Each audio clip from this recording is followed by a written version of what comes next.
ദൈവത്തിന്റെ അതിപരിശുദ്ധ നാമത്തിന് നന്ദി നിറഞ്ഞ ഹൃദയത്തോടെ സ്തോത്രം ചെയ്യുന്നു. പിന്നെയും നമുക്ക് ദൈവസന്നിധിയിൽ ദൈവവചന പഠനത്തിനായി ഒരു ദിവസം കൂടി ദൈവം ദാനം തന്നിരിക്കയാൽ സർവശക്തനായ ദൈവത്തെ നമുക്ക് വാഴ്ത്താം. അവിടുന്ന് നമ്മെ ലോകസ്ഥാപനത്തിന് മുമ്പേ ക്രിസ്തുയേശുവിൽ തെരഞ്ഞെടുത്തതാകൊണ്ട് സമയാസമയങ്ങളിൽ തന്റെ മക്കളെ ദൈവം സന്ദർശിച്ച് അവരായിരുന്ന വ്യർത്ഥവും പിതൃപാരമ്പര്യവുമായ നടപ്പുകളിൽ നിന്നൊക്കെ വീണ്ടെടുത്ത് ദൈവത്തിന്റെ മക്കളും അവകാശികളുമാക്കി ദൈവസഭയുടെ ഭാഗമാക്കി തീർത്തിരിക്കുമ്പോൾ അവരെ ജീവിപ്പിക്കുവാൻ ദൈവം നൽകുന്ന ദൈവവചനം ഈ രാത്രികാലവും നമുക്ക് ദൈവസന്നിധിയിൽ നിന്ന് പ്രാപിപ്പാൻ ആഗ്രഹത്തോടെ വാഞ്ചയോടെ ആയിരിക്കാം. മനസ്സൊരുക്കമുള്ള ഒരാത്മാവിനെ ദൈവം നമുക്ക് നൽകി തരേണ്ടതിന് കർത്താവിനോട് പ്രാർത്ഥിച്ചു കൊണ്ടിരിക്കാം. ഹല്ലേലൂയ. ആഗ്രഹിക്കുന്ന ആത്മാക്കളെ കർത്താവ് തൃപ്തിപ്പെടുത്തുന്നവനെന്ന ദൈവത്തിന്റെ വചനത്തിലൂടെ നാം മനസ്സിലാക്കുന്നു. എല്ലാ പ്രിയപ്പെട്ടവരെയും ക്രിസ്തുയേശുവിന്റെ ധന്യമുള്ള നാമത്തിൽ സ്നേഹവന്ദനം ചൊല്ലുന്നു. നാം തുടർമാനമായി പഠിച്ചുകൊണ്ടിരിക്കുന്ന ആമേൻ സ്തോത്രം ദൈവവചന ഭാഗം പത്രോസ് എഴുതിയ 1-ാം ലേഖനം അതിന്റെ 3-ാം അധ്യായത്തിന്റെ 22-ാം വാക്യത്തിൽ നിന്നുകൊണ്ടാണ് നാം ദൈവവചന സത്യങ്ങളെ ആമേൻ സ്തോത്രം ചിന്തിച്ചു കൊണ്ടിരിക്കുന്നത്. വചനം നാം പഠിക്കുമ്പോൾ അതിന്റെ അർത്ഥവ്യാപ്തിയിലാണ്. എഴുതപ്പെട്ട ഒരു വാക്യം എന്ന് പറയുമ്പോൾ അത് ആമേൻ സദാകാലത്തേക്ക് സ്ഥിരമായിരിക്കുന്ന ദൈവത്തിന്റെ വചനമാകൊണ്ട് യാതൊരു മാറ്റവും ദൈവവചനത്തിനില്ല.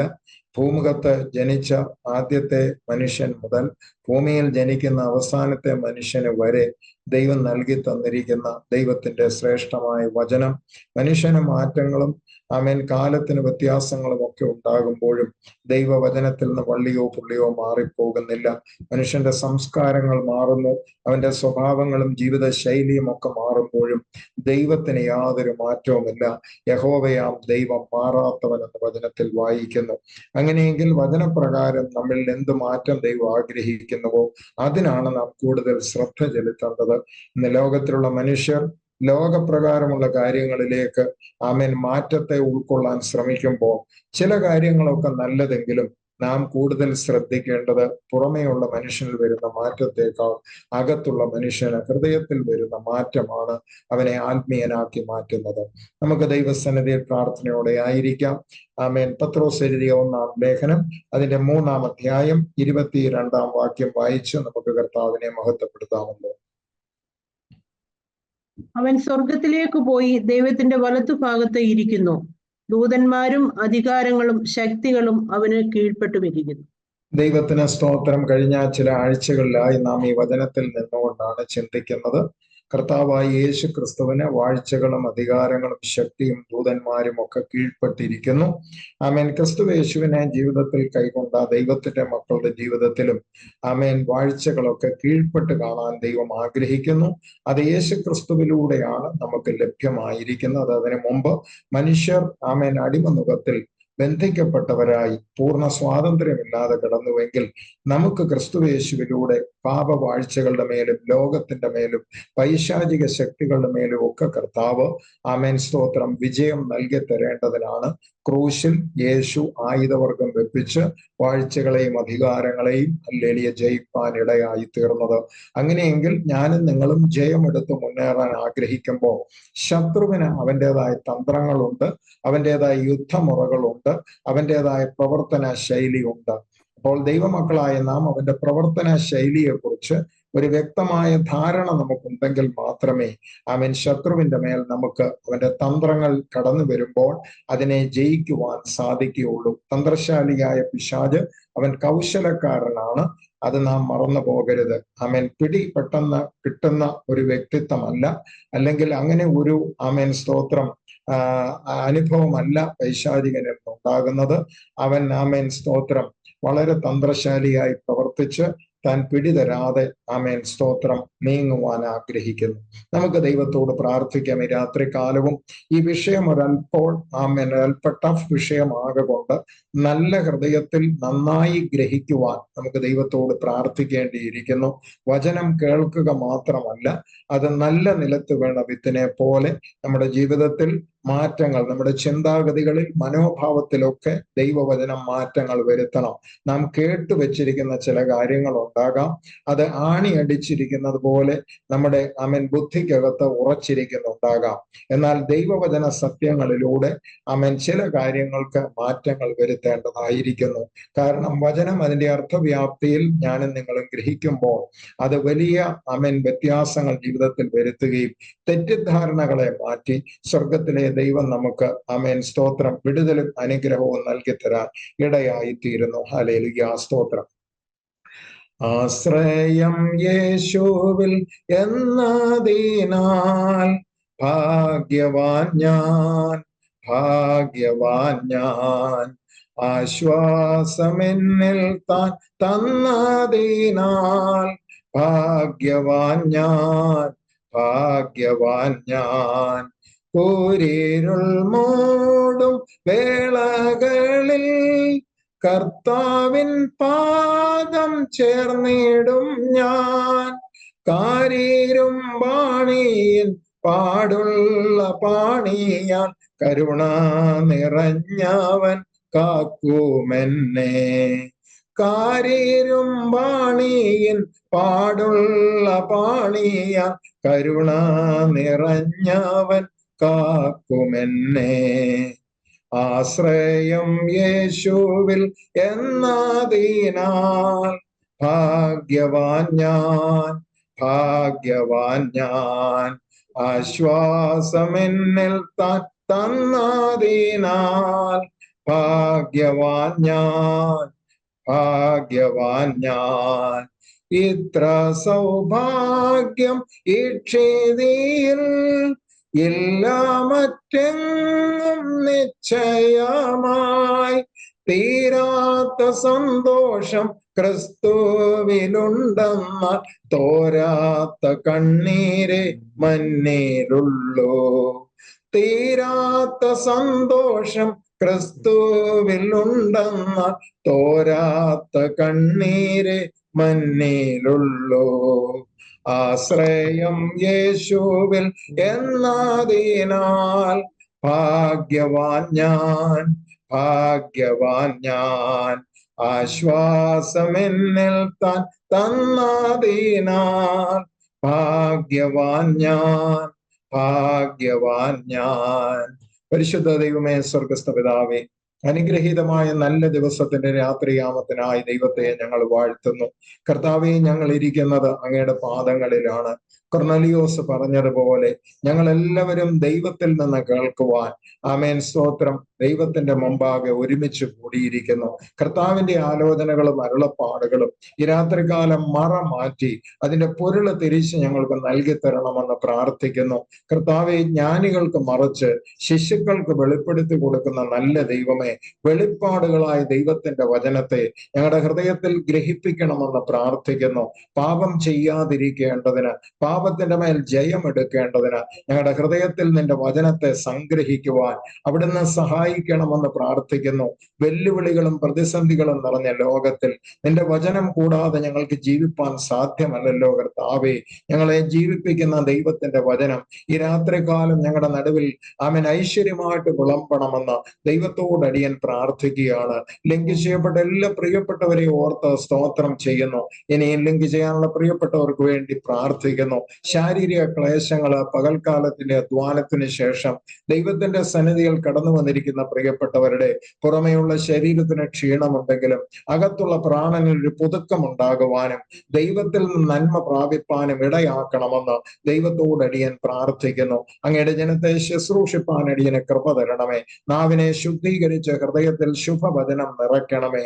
വചനത്തിന്റെ വാതിലുകളെ അവിടുന്ന് തുറന്നു തരണമേ. അത് ശത്രുവിന്റെ കോട്ടകളെ ഇടിച്ച് ഞങ്ങളുടെ മുമ്പോട്ടുള്ള ഗമനത്തെ സ്ഥിരപ്പെടുത്തണമെന്ന് ദൈവത്തോട് അടിയൻ പ്രാർത്ഥിക്കുന്നു. ഏകാഗ്രചിത്തരായി ദൈവസന്നിധിയിൽ ഇരിക്കുവാൻ അനാവശ്യ ചിന്തകളൊന്നും ഞങ്ങളുടെ ഉള്ളിലേക്ക് വരാതെ ദൈവസന്നിധിയിൽ ആ മറിയെ പോലെ നല്ല അംശം തിരഞ്ഞെടുത്ത് പാദപീഠങ്ങളിൽ ഇരിപ്പാൻ കൃപ പകരണം. നിന്റെ ജനത്തിന് ഈ രാത്രികാലം അനുഗ്രഹമാക്കി തീർക്കണം. ഒരുമിച്ച് ഞങ്ങൾക്ക് സന്തോഷിപ്പാൻ ഇടയാക്കണം. പ്രാർത്ഥന കേട്ടതുകൊണ്ട് സ്തോത്രം. യേശു ക്രിസ്തുവിൻ അൻപുള്ള നാമത്തിൽ തന്നെ, ആമേൻ. ദൈവത്തിന്റെ അതിപരിശുദ്ധ നാമത്തിന് സ്തോത്രം. എല്ലാ പ്രിയപ്പെട്ടവർക്ക് ഒരിക്കൽ കൂടി ക്രിസ്തുയേശുവിന്റെ ധന്യമുള്ള നാമത്തിൽ സ്നേഹവന്ദനം അറിയിക്കുന്നു. നാം ചിന്തിക്കുന്ന പത്രോസ് എഴുതിയ 1-ാം ലേഖനം 3:22 കഴിഞ്ഞ ആഴ്ച നാം ചിന്തിക്കാനിടയായത് ശത്രുവിന്റെ തന്ത്രങ്ങളെ കുറിച്ചാണ്. ഹല്ലേലൂയ.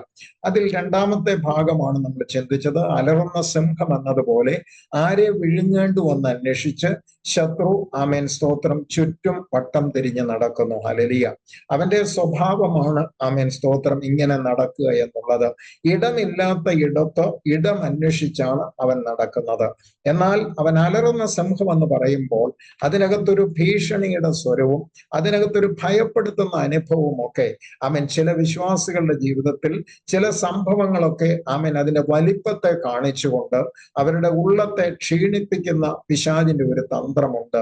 ആമേൻ അതിന്റെ കാരണം എന്തെന്ന് വെച്ചാൽ അനവധി ദൈവമക്കൾ എന്ന് ആമേൻ വിളിക്കപ്പെട്ട് ദൈവസഭയോട് ചേർക്കപ്പെടേണ്ടവർ ഇന്നും ആ സത്യം പൂർണ്ണമായിട്ടും സ്വീകരിക്കാതെ ഒരുപക്ഷെ സമൂഹത്തിൽ നിന്ന് അവർക്ക് നേരിടേണ്ടി വരുന്ന ഒറ്റപ്പെടുത്തൽ കൊണ്ടാകാം, അല്ലെങ്കിൽ അവഗണനകൾ കൊണ്ടാകാം, അല്ലെങ്കിൽ പ്രിയപ്പെട്ടവരിൽ നിന്ന് വരുന്ന ആമേൻ പല അനുഭവങ്ങളാകാം, അവരെ ഒരു തീരുമാനമെടുക്കാതെ അവര് അങ്ങും ഇങ്ങുമല്ലാത്ത ഒരവസ്ഥ, മലയാളത്തിൽ പറഞ്ഞു കഴിഞ്ഞാൽ കയ്യാലപ്പുറത്തിരിക്കുന്ന തേങ്ങയുടെ അനുഭവം, താഴോട്ടുമില്ല മുകളിലോട്ടുമില്ല. ഹല്ലേലൂയ. അങ്ങനെയല്ല ഒരു വിശ്വാസിയെ സംബന്ധിച്ചിടത്തോളം.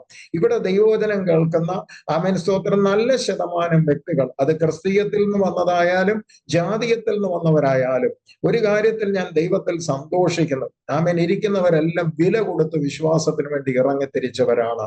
ആമേൻ ലോകത്തിന്റെ മാന്യതകളെ, ലോകം തരുന്ന അംഗീകാരങ്ങളെയൊക്കെ വലിച്ചെറിഞ്ഞിട്ട് ഒരു രീതിയിൽ പറഞ്ഞാൽ മോശയെ പോലെ ആമേൻ സ്തോത്രം മിസ്രയീം എന്ന നിക്ഷേപത്തെക്കാൾ ദൈവജനത്തോടുകൂടെ കഷ്ടം അനുഭവിക്കുന്ന തിരഞ്ഞെടുത്തു എന്ന് പറയുന്നത് പോലെ ദൈവത്തിന്റെ വിശുദ്ധ വിളി കേട്ട് അവൻ ഒരുപക്ഷെ ചിന്തിക്കും, അവൻ വിളി കേട്ട് ഇറങ്ങിത്തിരിച്ചുകൊണ്ട് സ്ഥിതിക്ക് വലിയ മാറ്റം വന്നോ? സ്ഥിതിക്ക് വലിയ മാറ്റം വന്നില്ലെങ്കിലും ദൈവത്തിന്റെ മക്കൾക്ക് ഒരു കാര്യത്തെക്കുറിച്ച് നിർണയമുണ്ട്. അവരുടെ പ്രാണനിൽ ഒരു വീണ്ടെടുപ്പ് നടന്നിട്ടുണ്ട്. ഹല്ലേലൂയ. ആമേൻ സ്തോത്രം. കർത്താവ് മധ്യാകാശത്തിൽ വരും. ആമേൻ നിശ്ചയമായും അവർ രൂപാന്തരപ്പെട്ടവരായി ആമേൻ അവൻ ഇരിക്കുന്ന ഇടത്തേക്ക് പറന്നു പോകും. ആ ഒരു പ്രത്യാശയാണ് എന്നെയും നിങ്ങളെയും ഭരിക്കുന്നത്. അതിനിടയിൽ പട്ടിണിയും ദാരിദ്ര്യവും സമ്പത്തും എല്ലാം ജീവിതത്തിൽ കടന്നു വരാം, എല്ലാം നഷ്ടപ്പെട്ടേക്കാം, ശരീരത്തിൽ രോഗം കടന്നു വന്ന് ആരോഗ്യം ക്ഷയിച്ചേക്കാം. ഇതെല്ലാം ഇതിനിടയിൽ നടക്കുന്ന കാര്യങ്ങളാണ്.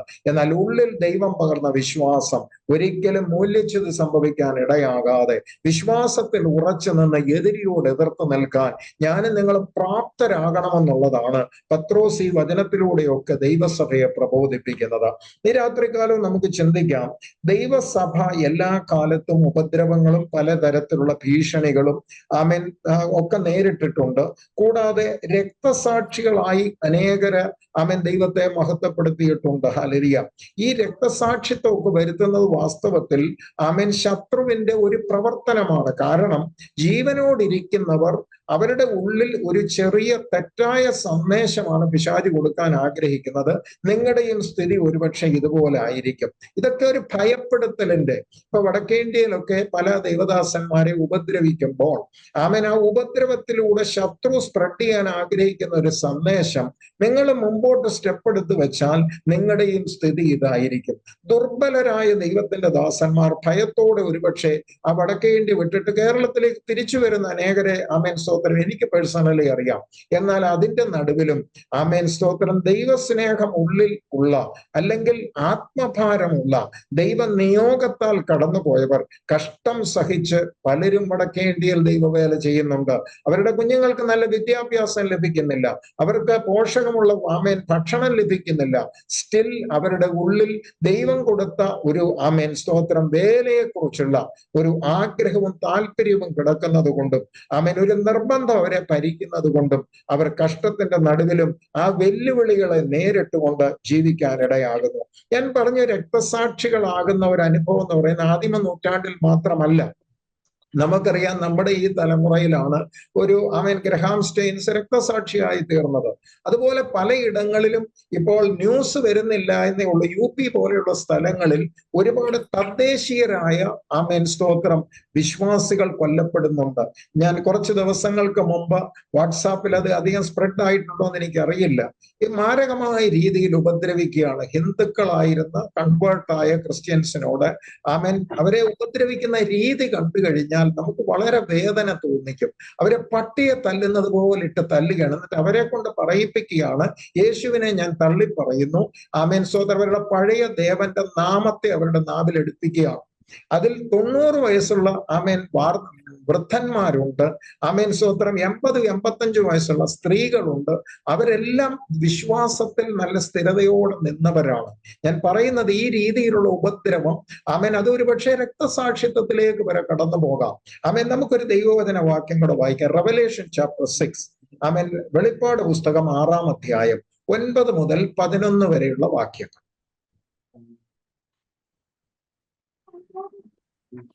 അവൻ അഞ്ചാം മുദ്ര പൊട്ടിച്ചപ്പോൾ ദൈവവചന നിമിത്തവും തങ്ങൾ പറഞ്ഞ സാക്ഷ്യം ഹേതുവായും അറുക്കപ്പെട്ടവരുടെ ആത്മാക്കളെ ഞാൻ യാഗപീഠത്തിന് കീഴിൽ കണ്ടു. വിശുദ്ധനും സത്യവാനുമായ നാഥ, ഭൂമിയിൽ വസിക്കുന്നവരോട് ഞങ്ങളുടെ രക്തത്തെക്കുറിച്ച് നീ എത്രത്തോളം ന്യായവിധിയും പ്രതികാരവും നടത്താതെ ഇരിക്കും എന്ന് അവർ ഉറക്കെ നിലവിളിച്ചു. അപ്പോൾ അവരിൽ ഓരോരുത്തനും വെള്ള നിലയങ്കി കൊടുത്തു. അവരെ പോലെ കൊല്ലപ്പെടുവാനായിരിക്കുന്ന സഹഭൃത്യന്മാരും സഹോദരന്മാരും വന്നു തികയുവോളും അല്പകാലം കൂടെ സ്വസ്ഥമായി പാർക്കണമെന്ന് അവർക്ക് അരുളപ്പാടുണ്ടായി. ദൈവത്തിന് സ്തോത്രം. ഈ വചനമൊക്കെ വായിക്കുമ്പോൾ നമ്മൾ മനസ്സിലാക്കിക്കോണം. ആമേൻ സ്തോത്രം. ഒരു പറ്റം രക്തസാക്ഷികൾ യേശുവിന്റെ മുമ്പിൽ നിന്നൊരു ചോദ്യം ചോദിക്കുകയാണ്. നാഥ, പ്രതികാരം നിനക്കുള്ളതാണെന്ന് നീ പറഞ്ഞത് കൊണ്ട് ഞങ്ങളെ തന്നെ നിനക്ക് വേണ്ടി ജീവൻ അർപ്പിച്ച് രക്തസാക്ഷികളായി. ഞങ്ങൾക്ക് വേണ്ടി എന്നാണ് നീ ഭൂമിയിൽ പ്രതികാരം ചെയ്യുന്നത്? സ്തോത്രം. അപ്പൊ അവർക്ക് കൊടുക്കുന്ന മറുപടിയാണ് നമ്മുടെ വിഷയം. അവിടെ കർത്താവ് പറയുന്ന ഒരു കാര്യമുണ്ട്. അവരോട് പറയുകയാണ്, നിങ്ങൾ തൽക്കാലത്തേക്കൊന്ന് ശാന്തമാകുക. നിങ്ങളെ പോലെ കൊല്ലപ്പെടാനിരിക്കുന്ന സഹഭൃത്യന്മാരും സഹോദരന്മാരും വന്ന് തികയുവോളം. ഇതൊരു ഓൺഗോയിങ് വാക്യമാണ്. സ്തോത്രം. അല്പകാലം കൂടെ നിങ്ങൾ സ്വസ്ഥമായി പാർക്കണം എന്ന് പറഞ്ഞാൽ ഇനിയും ഒരുപാട് പേർ രക്തസാക്ഷികളാകാനുണ്ട്. നൈജീരിയ പോലെയുള്ള സ്ഥലങ്ങളിൽ, ഐസിസ് ഉള്ള സ്ഥലങ്ങളിൽ നമുക്കറിയാത്ത ഒരുപാട് കാര്യങ്ങൾ നടക്കുന്നുണ്ട്. സ്തോത്രം. 100 കണക്കിന് മനുഷ്യരെ വിശ്വാസത്തെ പ്രതി കൊല ചെയ്യുന്നുണ്ട്. ഇതെല്ലാം പിശാചാണ് ചെയ്യുന്നത്. മതത്തിന്റെ പേരിലായാലും എന്തിന്റെ പേരിലാണെങ്കിലും അതിന്റെ പിന്നിൽ പ്രവർത്തിക്കുന്നത് പിശാചാണ്. ഈ രീതിയിലുള്ള പ്രവർത്തനം കൊണ്ട് ദൈവസഭയുടെ പ്രവർത്തനത്തെ തടസ്സപ്പെടുത്താമെന്നാണ് പിശാചി ചിന്തിക്കുന്നത്. കാരണം മനുഷ്യർക്ക് ഇങ്ങനെയുള്ള കാര്യങ്ങൾ കാണുകയും കേൾക്കുകയും ഒക്കെ ചെയ്യുമ്പോൾ അവരുടെ മനസ്സ് ക്ഷീണിച്ച് അവരുള്ള വിശ്വാസത്തെ തള്ളിപ്പറഞ്ഞിട്ട് പഴയ വിശ്വാസത്തിലേക്കോ അല്ലെങ്കിൽ ദൈവത്തിൽ നല്ലാത്ത ഒരു വിശ്വാസത്തിലേക്കോ ഒക്കെ പോകുവാനാണ് പിശാച് ഈ രീതിയിൽ എന്നെ ചിന്തിപ്പിച്ചത്. ഇതാണ് ഇനിയും കൊല്ലപ്പെടാനിരിക്കുന്നവരുടെ. അപ്പോൾ അത് ആ ഒരു പ്രവൃത്തി ദൈവസഭ ഭൂമിയിൽ ഉള്ളിടത്തോളം ഇതൊക്കെ ഈ ലോകത്തിൽ നടന്നുകൊണ്ടേയിരിക്കും. എത്ര രക്തസാക്ഷികൾ ഈ ഭൂമിയിൽ ഉണ്ടായാലും ഒരു കാര്യം ഉറപ്പാണ്, ദൈവത്തിനുള്ളവർ കർത്താവിലേക്ക് ചേർന്നുകൊണ്ടിരിക്കും. അവർ രക്ഷിക്കപ്പെട്ടുകൊണ്ടിരിക്കും. ഈ പീഡനങ്ങളുടെ നടുവിലും ഈ ഉപദ്രവങ്ങളുടെ നടുവിലും സ്തോത്രം, ദൈവത്തിന്റെ പ്രവൃത്തി ദൈവം ചെയ്തുകൊണ്ടിരിക്കുന്നു. ആത്മാക്കൾ വിടുവിക്കപ്പെട്ടുകൊണ്ടിരിക്കുന്നു. പലയിടങ്ങളിലും മാസീവായിട്ട് സ്നാനം നടക്കുന്നുണ്ട്. നമ്മളിത് ഒരുപക്ഷെ ഇന്നത്തെ യൂട്യൂബിലും വാട്സാപ്പിലും ഒന്നും അത് സ്പ്രെഡ് ചെയ്യുന്നില്ല. അത് ദൈവദാസന്മാർ വളരെ കോഷ്യസ് ആയി. ആദ്യ സമയങ്ങളിലൊക്കെ ഇവര് പലതും ലോകത്തെ ഒന്ന് അറിയിക്കാൻ വേണ്ടി അവര് സ്പ്രെഡ് ചെയ്തിരുന്നു. എന്നാൽ ഇപ്പോൾ ദൈവം അവർക്ക് പരിജ്ഞാനം കൊടുത്തിട്ടുണ്ട്. കഴിയുന്നിടത്തോളം ഇതൊന്നും എക്സ്പോസ് ചെയ്യുന്നില്ല. കാരണം ഈ എക്സ്പോസ് ചെയ്യുമ്പോഴാണ് ശത്രുവും ഇത് മനസ്സിലാക്കുന്നത്. മനസ്സിലാക്കുക, പിശാച് സർവജ്ഞാനി അല്ലാത്തത് കൊണ്ട് എല്ലാം അവന് അറിയത്തില്ല. ദൈവം മാത്രമേ ഉള്ളൂ സർവജ്ഞാനി. പലപ്പോഴും പിശാച് പല കാര്യങ്ങളും അറിയുന്നത് ഇന്നത്തെ ആ ഒരു രീതിയിൽ വെച്ച് നോക്കിയാൽ സോഷ്യൽ മീഡിയ വഴിയാണ് പിശാച് അറിയുന്നത്. സ്തോത്രം. അറിയാത്ത പല കാര്യങ്ങളും സോഷ്യൽ മീഡിയ അവനെ അറിയിച്ചു കൊടുക്കുന്നുണ്ട്. അത് അറിഞ്ഞു കഴിയുമ്പോഴാണ് അവന്റെ പ്രവർത്തനത്തിന്റെ ശൈലി കുറച്ചുകൂടെ മോഡിഫൈ ചെയ്യാൻ ഇടയാകുന്നത്. ഏതെല്ലാം തരത്തിൽ പിശാച് ക്രൂരമായി ഉപദ്രവം അഴിച്ചുവിട്ട് ദൈവവേലയെ തടസ്സപ്പെടുത്താൻ ശ്രമിച്ച അൾട്ടിമേറ്റ്ലി നമ്മൾ മനസ്സിലാക്കുക, ഇതിന്റെ പിന്നിലുള്ള പിശാചിന്റെ ലക്ഷ്യം എന്താണ്? ക്രിസ്തു പ്രസംഗിക്കപ്പെടരുത്. ക്രിസ്തുവിന്റെ ക്രൂശ് മരണവും പുനരുത്ഥാനവും ഒരിടത്തും പ്രസംഗിക്കപ്പെടരുത്. കാരണം ഇത് എവിടെ പ്രസംഗിക്കപ്പെട്ടാലും ജനം പിശാചിന്റെ കയ്യിൽ നിന്നും അവന്റെ പ്രോഡക്റ്റ് ആകുന്ന പാപത്തിന്റെ അടിമത്തത്തിൽ നിന്നും അവൻ വിടുവിക്കപ്പെട്ട് സ്വതന്ത്രരാകുന്നു എന്ന് പിശാച് അറിഞ്ഞുകൊണ്ടാണ് അവൻ തന്റെ പ്രവർത്തന ശൈലി ഇനി അല്പസമയമേ അവൻ ഉള്ളൂ എന്ന് അറിഞ്ഞുകൊണ്ട് അവൻ ഓവർ ടൈം പ്രവർത്തിച്ചു കൊണ്ടിരിക്കുകയാണ്. അതാണ് പിശാചിന്റെ ഒരു പ്രത്യേകത. അവൻ ആത്മാർത്ഥമായി തന്റെ പ്രവൃത്തി ചെയ്തുകൊണ്ടിരിക്കുന്നു. ഹല്ലേലൂയ. അപ്പോൾ എന്താണ് അവന്റെ അൾട്ടിമേറ്റ്ലി ലക്ഷ്യം? ഒരു ദേശത്തും ഒരു നാട്ടിലും ഇപ്പൊ പരസ്യയോഗമൊക്കെ വലിയ ബുദ്ധിമുട്ടായി തുടങ്ങി. നമ്മുടെ കേരളത്തിന്റെ ഓരോ മുക്കിലും മൂലയിലും കഴിഞ്ഞ ദിവസം ഒരു ന്യൂസ് കേൾക്കാനിടയിൽ തിരുവനന്തപുരത്ത് ഏകദേശം 85 വയസ്സുള്ള ഒരു പാസ്റ്ററെ കഴുത്തിന് വെട്ടുകയോ ചോരയോ ഒക്കെ വാർന്നൊഴുകി തിരുവനന്തപുരത്ത് തൊട്ടപ്പുറത്ത് താമസിക്കുന്ന ഒരു പട്ടാളക്കാരൻ വന്നിട്ട് ശബ്ദം കൂടിപ്പോയെന്ന് പറഞ്ഞിട്ട് ഉപദ്രവിക്കുകയാണ്. എന്നിട്ട് അദ്ദേഹത്തിന്റെ ഫോട്ടോ ഒക്കെ കാണാനിടയായി തീർന്നു. പ്രായമുള്ള അദ്ദേഹത്തിന്റെ ഭാര്യയാണോ അതോ സഹോദരിയാണോ എന്നറിയത്തില്ല, അവരെയും പിടിച്ച് തള്ളി താഴെയിട്ട് സ്തോത്രം. ഇതെല്ലാം വാസ്തവത്തിൽ ഇത്തരത്തിലുള്ള പ്രവർത്തനം എന്ന് പറയുന്നത് ദൈവവേലയെ തടസ്സപ്പെടുത്തുക, ആ ദേശത്ത് വചനം എത്താതിരിക്കുക, ഭവനങ്ങളിൽ സുവിശേഷം എത്താതിരിക്കുക. സ്തോത്രം. കാരണം എത്തിക്കഴിഞ്ഞാൽ പിശാചിന് ഒരു കാര്യം അറിയാം, ജീവിതങ്ങൾ അത് ഹൃദയത്തിലേക്ക് ഏറ്റെടുത്ത് കഴിഞ്ഞാൽ അവർ പിശാചിന്റെ കയ്യിൽ നിന്നും വിട്ടൊഴിയാനിടയായി തീരും. ഹല്ലേലൂയ. സ്തോത്രം. ദൈവവേല എത്ര തടസ്സപ്പെടുത്താൻ ശ്രമിച്ചാലും ദൈവവേല തുടർന്നു കൊണ്ടേയിരിക്കും. ഹല്ലേലൂയ. ഗ്രഹാം സ്റ്റെയിൻസിനെ കത്തിച്ചതിനാൽ ഒറീസയിലെ പ്രവർത്തനം നിന്നുപോയില്ല. സ്തോത്രം. ആ കൊലപാതകം നടന്ന സ്ഥലങ്ങളിൽ ഇന്ന് അനവധി ദൈവസഭകളുണ്ട്. ഞാൻ പറഞ്ഞതിന്റെ അർത്ഥം, ദൈവം തന്നിരിക്കുന്ന അഭിഷേകത്തിന് ഒരു പ്രത്യേകതയുണ്ട്. ചിലർ ഒരുപക്ഷെ ദുർബലരായവർ, വിശ്വാസ സമൂഹത്തിലും എല്ലാവരും ശക്തന്മാരാണെന്ന് ചിന്തിക്കരുത്. ദുർബലരായ വിശ്വാസികളുണ്ട്. അവരൊരുപക്ഷെ ഭയപ്പെട്ട് 10 ദിവസം പേടിച്ച് എങ്ങും പോകാതിരുന്നേക്കാം. എന്നാൽ ആ വെല്ലുവിളിയെ നേരിട്ടുകൊണ്ട് ദൈവം കൊടുത്ത അഭിഷേകത്തിൽ നിലനിന്നുകൊണ്ട് മുമ്പോട്ട് വരുന്ന അനേകരുണ്ട്. ഗ്രഹാം സ്റ്റെയിൻസിന്റെ ആ ദേശത്ത് അനവധി ദൈവസഭകളുണ്ട്. അതും കൺവേർട്ടഡായി ആ ദേശക്കാര് തദ്ദേശീയരായി നമ്മൾ ദൈവത്തോട് പ്രാർത്ഥിക്കണം, കർത്താവെ ആ ദേശക്കാരായ ദൈവദാസന്മാരെ ദൈവം എഴുന്നേൽപ്പിക്കണം.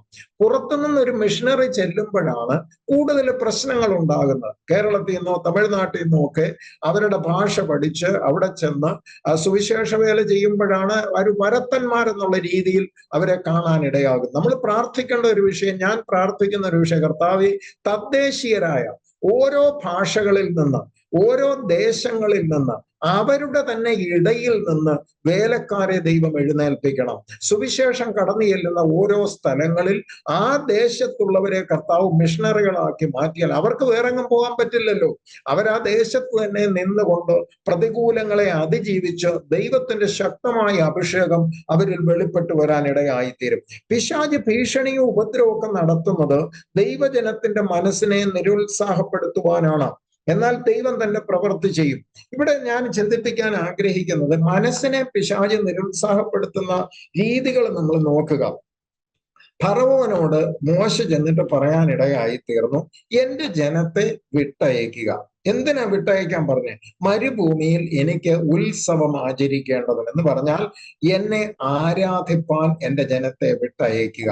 അപ്പോൾ ഇപ്രകാരം ദൈവത്തെ ആരാധിക്കാൻ തന്റെ ജനത്തെ വിട്ടയക്കാൻ പറഞ്ഞപ്പോൾ പിശാജ് അവിടെ ചെയ്ത പ്രവൃത്തി എന്താണ്? അവിടുത്തെ പിശാജിന്റെ ഏജന്റാണ് ഫറവോ എന്ന് പറയുന്നത്.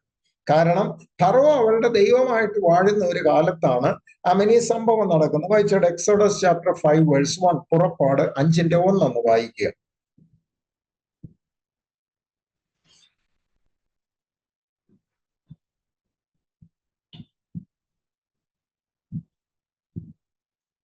അതിന്റെ ശേഷം മോശയും അഹരോനും ചെന്ന് ഫറവോനോട്, മരുഭൂമിയിൽ എനിക്ക് ഉത്സവം കഴിക്കേണ്ടതിന് എന്റെ ജനത്തെ വിട്ടയക്കണം എന്നീ പ്രകാരം ഇസ്രായേലിന്റെ ദൈവമായ യഹോവ കൽപ്പിക്കുന്നു എന്ന് പറഞ്ഞു. ഈ ജനത്തെ വിട്ടയക്കുക എന്തിനു വേണ്ടി? ജനം എന്നെ ആരാധിക്കട്ടെ. ജനം എന്നെ ആരാധിക്കേണ്ടതിന് ജനത്തെ വിടുക. അപ്പോൾ പിശാച് ചെയ്ത ഒരു പണി നോക്കുക. 4-ാം അധ്യായത്തിന്റെ 9-ാം വാക്യം വായിച്ചു.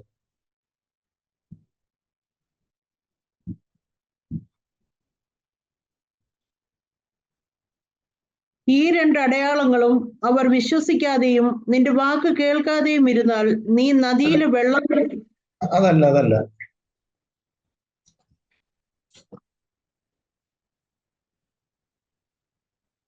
5-ാം അധ്യായത്തിന്റെ 9 ഒന്ന് വായിച്ച്. അവരുടെ വേല അതിഭാരമായിരിക്കട്ടെ.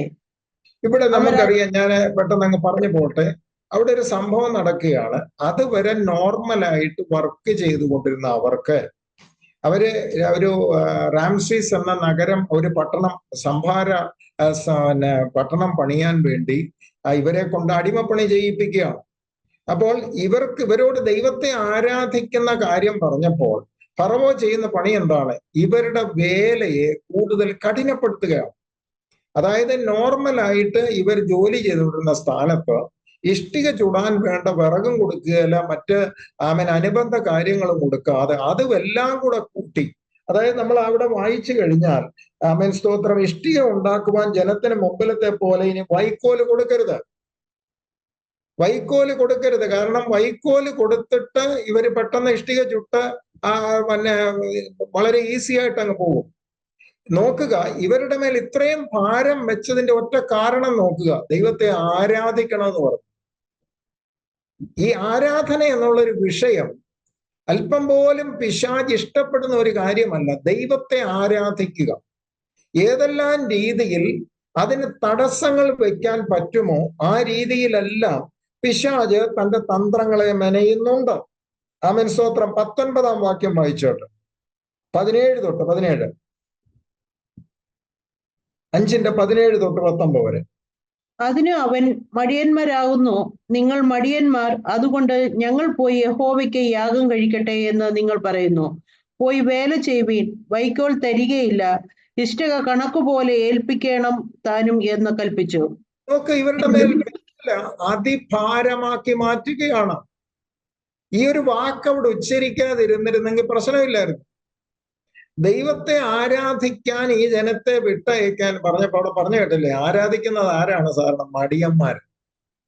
നിങ്ങൾക്ക് വേല ചെയ്യാൻ മടിയായത് കൊണ്ടാണ് നിങ്ങൾ ആരാധിക്കണമെന്ന് പറയുന്നത്. ഇന്നും നമ്മൾ നോക്കിയാൽ ഇതിന്റെ ചെറിയ പാർശ്വഫലങ്ങൾ കാണാം. ബെന്തിക്കോസുകാർ കൊട്ടിപ്പാടി ഇങ്ങനെ നടക്കാം. നിങ്ങൾക്ക് ഈ ആരാധനയും കാര്യങ്ങളേ ഉള്ളൂ, വേലയും കൂലിയും ഒന്നും ഇല്ല. പറയുന്നതിന്റെ അർത്ഥം ഇത് പണ്ട് ഫറവോൻ പറഞ്ഞ ഇത് തന്നെയാണ്. ആരാധിക്കണം എന്ന്, ദൈവത്തെ ആരാധിക്കണം എന്ന് പറഞ്ഞപ്പം കൊടുത്ത മറുപടി എന്നാ? നിങ്ങൾ അലസന്മാരും മടിയന്മാരും, അതുകൊണ്ടാണ് നിങ്ങൾ ദൈവത്തെ ആരാധിക്കണമെന്ന് പറഞ്ഞ് പണി ചെയ്യാതിരിക്കുന്നത്. ഇതിന്റെ എല്ലാം കാരണം എന്താണ്? ദൈവത്തെ ആരാധിക്കാൻ ഒരു ജനം മുമ്പോട്ടെടുത്ത് വെച്ചാൽ സ്ലോലി പിശാചിന്റെ പിടിയിൽ നിന്ന് അവൻ വിടുവിക്കപ്പെടും. പിശാച് അവന്റെ മേലുള്ള ആ ആധിപത്യം എന്നേക്കുമായി അവന് നഷ്ടപ്പെട്ടു പോകും. അതൊരിക്കലും പിശാച് ആഗ്രഹിക്കുന്നില്ല. പിശാചിനെ നന്നായിട്ടറിയാം, ദൈവത്തെങ്കിലേക്ക് ഒരു വ്യക്തി പൂർണ്ണമായി ആയിത്തീർന്നു കഴിഞ്ഞാൽ പിന്നെ അവനിലുള്ള പിശാചിന്റെ ആധിപത്യം ഇല്ല. പിശാചിന്റെ കയ്യിൽ മനുഷ്യൻ പലപ്പോഴും പാവയാണ്. എന്നാൽ യേശു ക്രിസ്തു ആ അടിമത്തത്തിൽ നിന്നും വ്യക്തികളെ സ്വതന്ത്രരാക്കുന്നു. ആരാധിക്കുന്ന ദൈവത്തിന്റെ മക്കളോട് പറയട്ടെ, നമ്മെ ദൈവം സ്വാതന്ത്ര്യത്തിനായിട്ട് സ്വതന്ത്രരാക്കിയിരിക്കുന്നു. ഇനി ഞാനും നിങ്ങളും അടിമനുഖത്തിൽ കിടക്കേണ്ടവരല്ല. നാം കഴിഞ്ഞ നാളുകളിൽ എന്തിനൊക്കെയോ അടിമപ്പെട്ടിരുന്നു. പാപം മാത്രമല്ല, മതത്തിന് അടിമപ്പെട്ടിരുന്നു, പലവിധ കാര്യങ്ങൾക്ക് നാം അടിമപ്പെട്ടിരുന്നു. ക്രിസ്തുയേശു ക്രൂശ് മരണത്തിലൂടെ നമ്മെ ആ അടിമത്വത്തിൽ നിന്ന് സ്വതന്ത്രരാക്കി. അപ്പോൾ ആ സ്വാതന്ത്ര്യം ഞാനും നിങ്ങളും അനുഭവിക്കുവാൻ പിശാച് ആഗ്രഹിക്കുന്നില്ല. പിശാച് എപ്പോഴും ഒരു അവിശ്വാസിയുടെ പിന്നാലെയല്ല നടക്കുന്നത്. ദൈവത്തെ ആരാധിക്കാൻ ആഗ്രഹമുള്ള, ദൈവത്തോട് ചേർന്ന് നടക്കാൻ ആഗ്രഹമുള്ള, പാപം വിട്ടൊഴിഞ്ഞ് വിശുദ്ധിയോടെ ജീവിക്കാൻ ആഗ്രഹിക്കുന്ന ഒരുവനെയാണ് പിശാച് ടാർഗറ്റ് ചെയ്യുന്നത്. അപ്പോൾ പൈശാചികന്റെ ശ്രദ്ധ മുഴുവൻ അവന്റെ കയ്യിൽ കിടക്കുന്നവർ ഓൾറെഡി അവന്റെ കയ്യിൽ തന്നെയാണ്. എന്നാൽ യേശുവിനെ സ്നേഹിക്കുന്ന ഒരു വ്യക്തിയെ ഏതെങ്കിലും തരത്തിൽ അവന്റെ മനസ്സിനെ നിരുത്സാഹപ്പെടുത്തി, അവന്റെ ജീവിതത്തിൽ ചില ബുദ്ധിമുട്ടുകൾ വരുത്തി, അവനെ തടസ്സപ്പെടുത്തി, അവന്റെ ആരാധനയെയും അവന്റെ ദൈവാശ്രയത്തെയും ദൈവത്തിലുള്ള വിശ്വാസത്തെയും ഏതെല്ലാം രീതിയിൽ ഹനിക്കാൻ സാധിക്കുമോ അതാണ് പിശാച് ചെയ്തുകൊണ്ടിരിക്കുന്നത്. ദൈവവേലയുടെ പ്രവർത്തനങ്ങളെ തടസ്സപ്പെടുത്തുവാൻ ശത്രു എപ്പോഴും ശ്രമിക്കുന്നുണ്ട്. ഇന്ന് രാത്രി നമുക്ക് ആ ഭാഗത്തൂടെ സഞ്ചരിക്കാം. ദൈവവേല ഏതെങ്കിലും ദേശങ്ങളിൽ ആമേൻ സ്തോത്രം തുടക്കമിട്ടാൽ ആ വേലയ്ക്കെതിരെ ഒരു കാര്യം ദൈവമക്കൾ മനസ്സിലാക്കണം, സഭയ്ക്കെതിരെയാണ് പിശാച് പോരാടിക്കൊണ്ടിരിക്കുന്നത്. കൂട്ടായ്മയ്ക്കെതിരെ അല്ല സഭ പോരാടുന്നത്. അവിടെ ഇവിടെയൊക്കെ പ്രാർത്ഥനാ കൂട്ടങ്ങളുണ്ട്, അത് തടിച്ചു കൊഴുത്ത് വളർന്നു വരും. വേണമെങ്കിൽ പിശാച് ആളെ കൂടെ കൂട്ടിവിടും. എന്നാൽ വചനം എന്താ പറയുന്നത്? ഈ പാറമേൽ ഞാൻ എൻ്റെ സഭയെ പണിയും, പാതാള ഗോപുരം അതിനെ ജയിക്കുകയില്ല. പിശാചിന് എപ്പോഴും പ്രശ്നമുള്ളത് സഭയോടാണ്. എവിടെ സഭയ്ക്കൊരു അടിസ്ഥാനം ഇടുന്നുവോ അവിടെയാണ്, കാരണം ക്രിസ്തു പ്രസംഗിക്കപ്പെടുന്നത് അവിടെയാണ്. ക്രിസ്തുവിന്റെ ക്രൂശ് മരണവും പാപത്തിൽ നിന്നുള്ള മാനസാന്തരവും രക്ഷിക്കപ്പെടലും സ്നാനവും കർത്തൃമേശയും യേശുവിന്റെ വരവും പ്രസംഗിക്കുന്നത് വെറും പ്രാർത്ഥനാ കൂട്ടായ്മകളിലല്ല. അവിടെ വിടുതലിന് വേണ്ടി ജനം ഒരുമിച്ച് കൂടുന്നു. അവർക്ക് രോഗസൗഖ്യം മതി, അവർക്ക് സ്തോത്രം മക്കളെ വിവാഹം കഴിച്ച് വിട്ടാൽ മതി, അവിടെ മക്കൾക്ക് ജോലി കിട്ടിയാൽ മതി. എന്നാൽ സഭയിൽ നടക്കുന്നത് അതല്ല. സഭയിലേക്ക് ഒരു വ്യക്തി ആകർഷിക്കപ്പെട്ടാൽ അവനെ മാനസാന്തരത്തിലേക്ക് നടത്തി അവനെ പാപ വഴികളിൽ നിന്നും ദൈവത്വങ്കിലേക്ക് തിരിച്ച് ദൈവകൽപ്പന അനുസരിച്ച് പാപമുള്ള പഴയ മനുഷ്യൻ മരിച്ച് ആത്മാവിൽ പുതുക്കമുള്ള പുതിയ മനുഷ്യനായി ക്രിസ്തുവിനോട് അനുരൂപപ്പെട്ട യേശുക്രിസ്തുവിന്റെ വരവെങ്കിൽ എടുക്കപ്പെടുക. ഇതിനാണ് സഭയെ ഭൂമിയിൽ ദൈവം വെച്ചിരിക്കുന്നത്. പിശാചിന് പ്രാർത്ഥനാ കൂട്ടായ്മകളോടോ യാതൊരു ബുദ്ധിമുട്ടുമില്ല. വിപരീത ഉപദേശം പറയുന്ന ക്രിസ്തുക്കളോട് അവനൊരു ബുദ്ധിമുട്ടുമില്ല. സത്യവചനം എവിടെ പ്രസംഗിക്കുന്നുവോ, പഥ്യ ഉപദേശം എവിടെ കൊടുക്കുന്നുവോ, ക്രിസ്തുവിന്റെ ക്രൂശിനെ എവിടെ ഉയർത്തുന്നുവോ, യേശുക്രിസ്തുവിന്റെ മരണത്തെയും യേശുവിന്റെ രക്തത്തെയും ആ രക്തത്തിലുള്ള പാപക്ഷമയും വീണ്ടെടുപ്പിനെയും പ്രസംഗിക്കുന്ന എവിടെയെങ്കിലും പിശാച് കൂട്ടങ്ങളെ പറിച്ച് തകർത്തു കളയാനുള്ള ശ്രമം നടക്കുന്നുണ്ട്. ജയിക്കത്തില്ല. അതാണ് നമുക്കുള്ള ഒരു പ്രത്യാശ. ഞാൻ എൻ്റെ സഭയെ പണിയും, പാതാള ഗോപുരം പോരാടും, എതിർപ്പുകളും വെല്ലുവിളികളും കൊണ്ടുവരും, പക്ഷെ ജയിക്കാൻ അതിന് സാധിക്കുകയില്ല. സ്തോത്രം. അപ്പോസ്തലനായ പൗലോസ് തന്റെ ജീവിതത്തിൽ വേലയോടുള്ള ബന്ധത്തിൽ പലയിടങ്ങളിലേക്ക് താൻ കടന്നു പോകാൻ ആഗ്രഹിച്ചു. ഇന്നും ഈ പ്രവൃത്തി പിശാച് ചെയ്തുകൊണ്ടിരിക്കുന്നുണ്ട്. നോക്കുക, സ്തോത്രം. സുവിശേഷം എവിടെ എത്തുന്നുവോ അവിടെ ജനം സാത്താന്റെ അടിമത്തത്തിൽ നിന്ന് സ്വതന്ത്രരാകുന്നു. അത് സംഭവിക്കാതിരിക്കാൻ സാത്താൻ പലതും ചെയ്യുന്നു. നോക്കുക, പൗലോസ് തന്റെ ജീവിതത്തിൽ പറഞ്ഞ ഒരു കാര്യം, 1 തെസ്സലോനിക്ക ലേഖനം 2:18.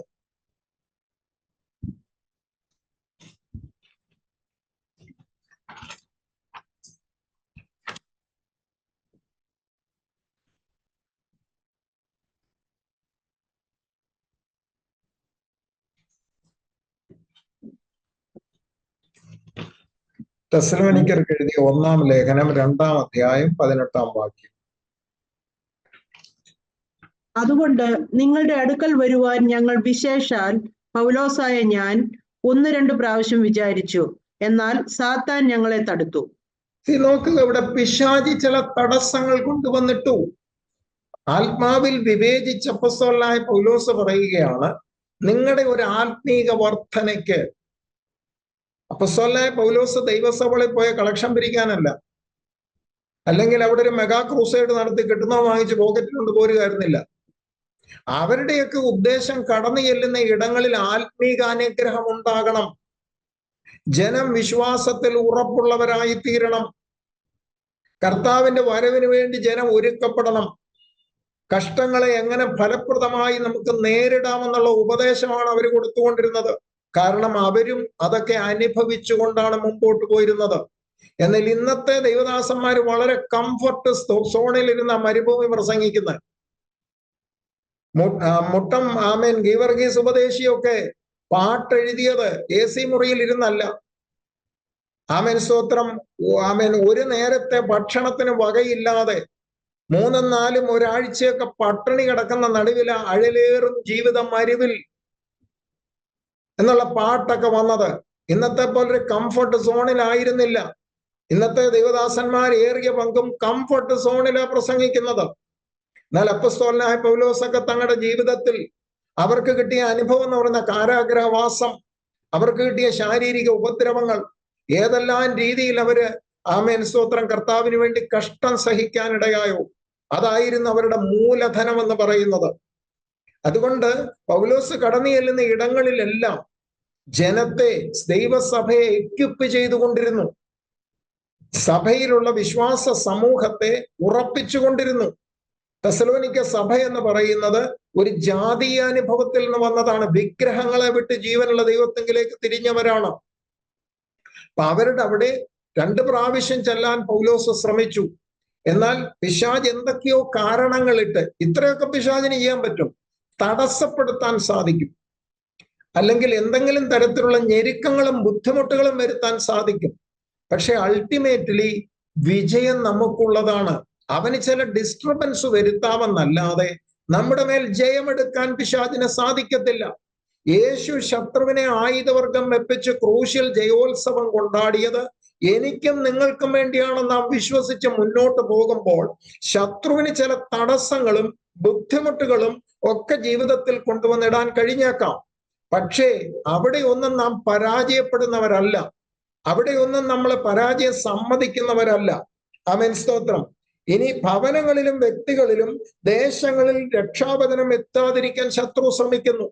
ഇത് നമ്മള് ദൈവവേലക്കാര്, സുവിശേഷം പറയുന്നവരൊക്കെ ശ്രദ്ധിക്കേണ്ട ചില കാര്യങ്ങൾ ഇതിനകത്തുണ്ട്. വായിച്ചാട്ടെ, ലൂക്കോസിന്റെ സുവിശേഷം 8-ാം അധ്യായം 26, 27 വാക്യങ്ങൾ വായിച്ചാട്ടെ.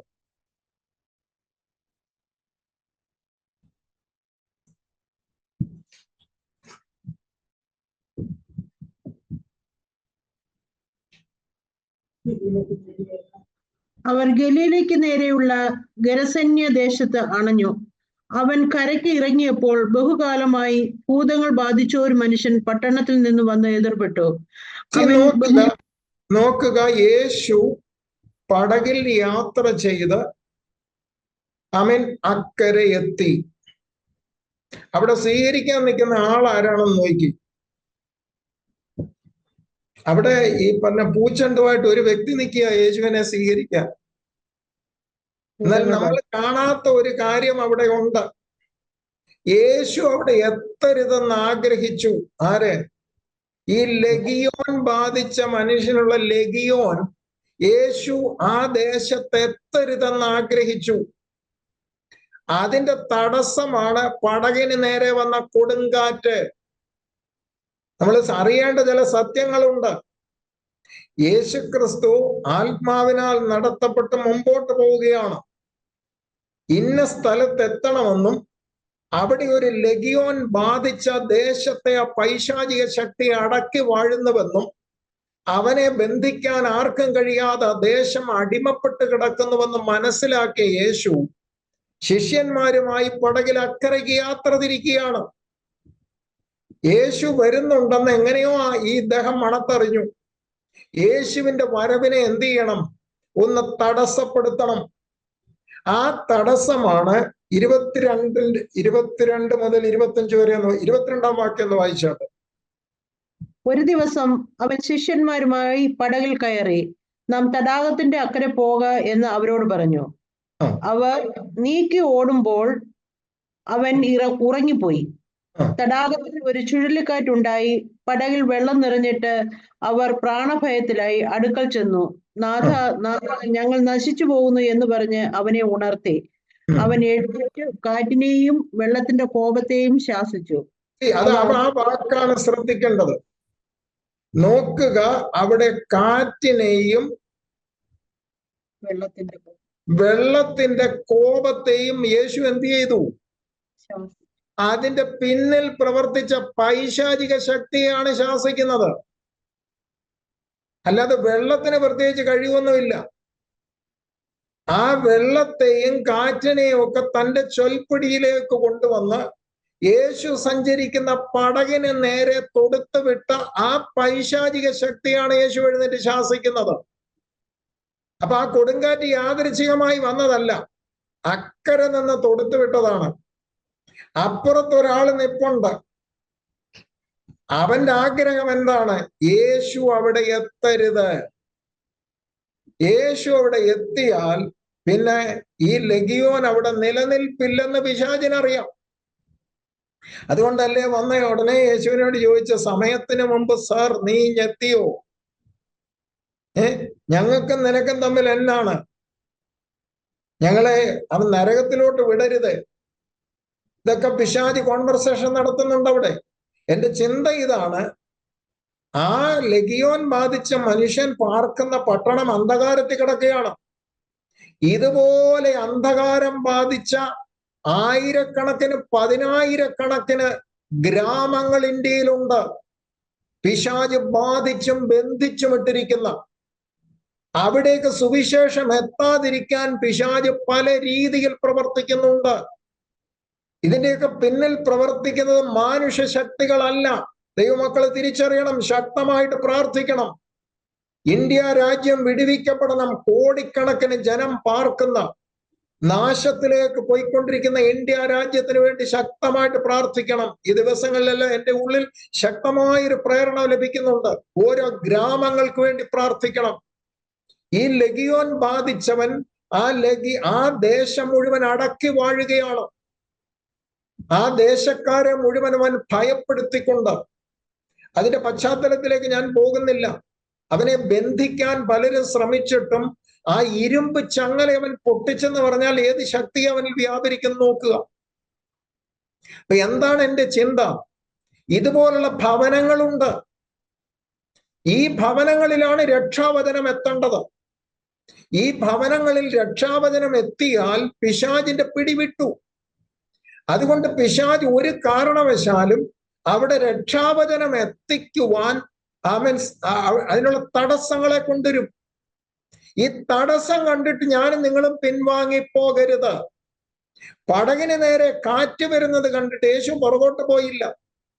യേശുവിന് ആത്മാവിൽ ഒരു കാര്യം അറിയാം, താൻ എവിടേക്കാണ് പോകുന്നത്, അവിടുത്തെ അവസ്ഥ എന്താണ്. ദൈവമക്കളെ, ഞാനും നിങ്ങൾ ഇതുപോലുള്ള പ്രതീക്ഷയോടെ വേണം മുന്നോട്ട് പോകാൻ. യേശുവിൻ്റെ എതിരെയും യേശുവിന്റെ വചനത്തിനെതിരെയും സുവിശേഷത്തിനെതിരെയും ശത്രു എല്ലായിടത്തുമുണ്ട്. അപ്പൊ ശത്രു ആ ഏരിയയിൽ ഒന്നും സുവിശേഷം എത്തുവാനോ യേശുക്രിസ്തുവിനെ പ്രസംഗിക്കുവാനോ, കാരണം ക്രിസ്തു എവിടെ ഉയർത്തപ്പെടുമോ അവിടെ ജനം അവങ്കലേക്ക് ആകർഷിക്കും. യേശു ഭൂമിയിൽ നിന്ന് ഉയർത്തപ്പെടുമ്പോൾ, ക്രൂശ് എവിടെ ഉയർത്തുന്നുവോ അവിടെ വ്യക്തികൾ പിശാചിന്റെ പിടിയിൽ നിന്ന്, പാപത്തിന്റെ പിടിയിൽ നിന്ന്, പൈശാചികന്റെ അടിമത്തത്തിൽ നിന്ന് വിടുവിക്കപ്പെടാനിടയായിത്തീരുന്നു. അപ്പൊ അതുകൊണ്ട് പിശാച് എപ്പോഴും, നമ്മൾ ചില വീടുകളിൽ സുവിശേഷം പറയാൻ വേണ്ടി നമ്മൾ ആഗ്രഹിക്കുന്നു, എന്തെല്ലാം തടസ്സം കടന്നു വരുന്നുണ്ട്. ഇതെല്ലാം നമ്മൾ നിസ്സാരമായി കാണരുത്. ഇതിന്റെയൊക്കെ പിന്നിൽ പൈശാചികന്റെ പല പ്രവർത്തനങ്ങൾ നടക്കുന്നുണ്ട്. കാരണം പിശാചിനറിയാം, ഈ ലെഗിയോൻ ബാധിച്ചവനെ, അവനിൽ ഭരിക്കുന്ന പിശാചിനറിയാം, യേശു അവിടെ വന്നു കഴിഞ്ഞാൽ അവന്റെ ആധിപത്യം അന്നോടെ തീർന്നു. നമുക്കറിയാം, ആ ദക്കപ്പൊലി നാട് മുഴുവൻ അടക്കി വാണുകൊണ്ടിരുന്ന പിശാചിനെ യേശു കീഴ്പ്പെടുത്തിയപ്പോൾ, രക്ഷാവചനം ആ പട്ടണത്തിൽ എത്തിയപ്പോൾ ദേശത്ത് സമാധാനമുണ്ടായി. ഞാൻ ഇനി നിങ്ങളെ മറ്റൊരു വചനഭാഗത്തേക്കൂടെ ഒന്ന് കൂട്ടിക്കൊണ്ടുവരട്ടെ. അപ്പോസ്തല പ്രവൃത്തിയിലേക്ക് വന്നാട്ട്.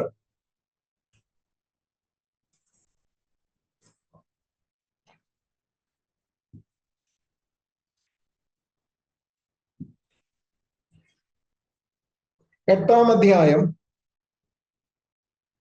അതിന്റെ 4 മുതലുള്ള വാക്യങ്ങൾ. ചിതറിപ്പോയവർ വചനം സുവിശേഷിച്ചും കൊണ്ട് അവിടെ സഞ്ചരിച്ചു. ഫിലിപ്പോസ് ശമരിയ പട്ടണത്തിൽ ചെന്ന് അവരോട് ക്രിസ്തുവിനെ പ്രസംഗിച്ചു.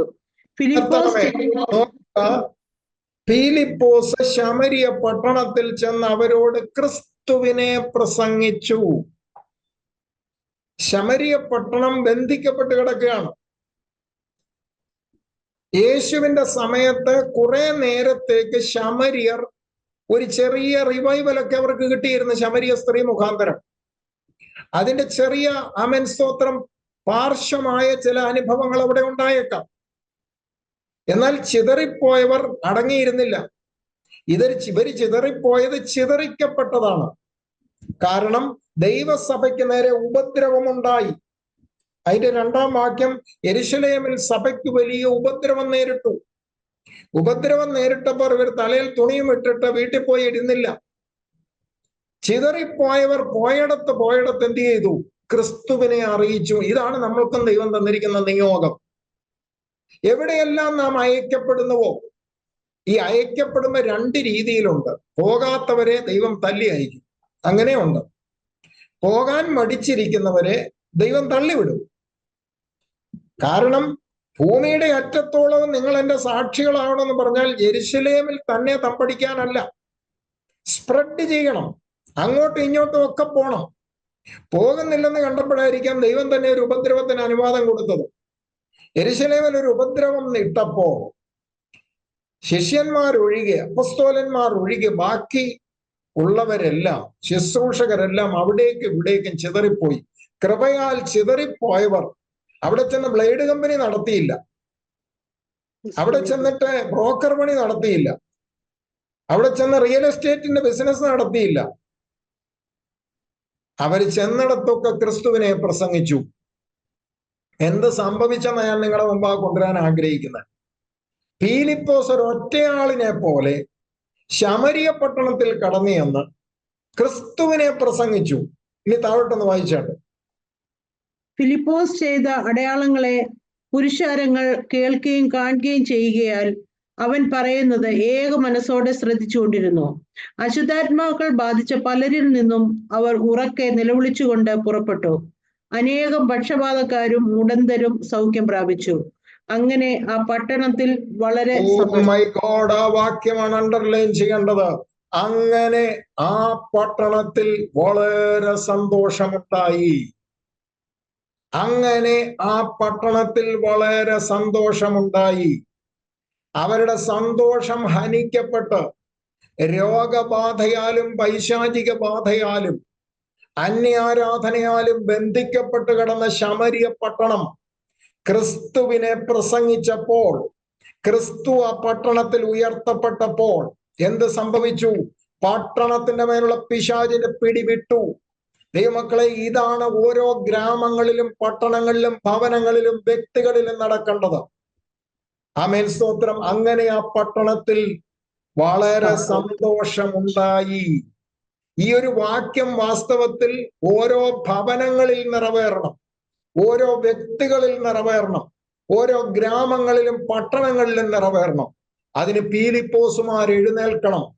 അവർ ഉപദ്രവങ്ങൾ നേരിടുന്നവരായിരിക്കാം, പക്ഷെ കടന്നു ചെല്ലുന്ന ഇടങ്ങളിൽ അവർ ക്രിസ്തുവിനെ പ്രസംഗിക്കാനിടയായി. ക്രിസ്തുവിനെ പ്രസംഗിച്ചപ്പോൾ ഭൂതങ്ങൾക്ക് അവിടെ നിലനിൽപ്പില്ല, രോഗങ്ങൾക്ക് അവിടെ നിലനിൽപ്പില്ല. ദൈവമക്കളെ, നമ്മുടെ ഉദ്ദേശം ആ സ്വർഗം കാണുന്നത്. ഗൂഢലക്ഷ്യത്തോടെ ക്രിസ്തുവിനെ പ്രസംഗിക്കാൻ നിന്നാൽ അവിടെ ഈ പറയുന്ന കാര്യങ്ങളൊന്നും നടക്കത്തില്ല. അപ്പസ്തോലന്മാരെ സംബന്ധിച്ചിടത്തോളം അവർ ലാഭക്കച്ചവടത്തിന് വേണ്ടിയല്ല സുവിശേഷവുമായിട്ട് ഇറങ്ങിയത്. അത് അവരുടെ മേൽ ദൈവം കൊടുത്ത ആത്മനിയോഗമായിരുന്നു. അവൻ ഒന്നും കൊടുത്തിട്ടില്ല. കർത്താവ് പോയ സ്വർഗത്തിലും ഭൂമിയിലുള്ള സകല അധികാരവും എനിക്ക് നൽകപ്പെട്ടിരിക്കുന്നു, ആകയാൽ നിങ്ങൾ പുറപ്പെട്ട്. അവരത് മാത്രം ചെയ്ത് മുന്നോട്ട് പോയപ്പോൾ ക്രിസ്തു സ്വതന്ത്രം. വാസ്തവമായും മനസ്സിലാക്കേണ്ട ഒരു സത്യം, ദൈവവചനത്തിന്റെ സത്യത്തെ മുറുകെ പിടിച്ച് ലാഭയിച്ഛയില്ലാതെ നാം വാസ്തവമായും ക്രിസ്തുവിനെ മറ്റുള്ളവരിലേക്ക് കൊടുക്കാൻ ശ്രമിച്ചാൽ ദൈവം ചെയ്യുന്നത് എന്താണെന്ന് ഒന്ന് വായിക്കാം നമുക്ക്. സുവിശേഷത്തിലേക്കൊന്ന് കടന്നു വന്നാട്ടെ. മർക്കോസിന്റെ സുവിശേഷം